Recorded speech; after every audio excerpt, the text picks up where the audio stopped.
If you think about Cambridgeshire, you might think about Cambridge City and the university. However, there's more to Cambridgeshire, and in this short, we are visiting Brampton Wood Nature Reserve.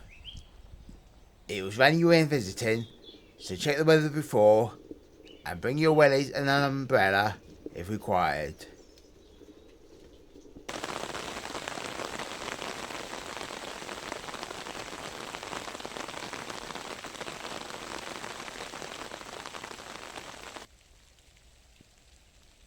The wildlife didn't seem to be bothered by the weather, as you can see from this pheasant. We spent about an hour there, but you could easily spend several hours exploring, if that's your thing. For details about things to do in Cambridgeshire, visit trip4.co.uk.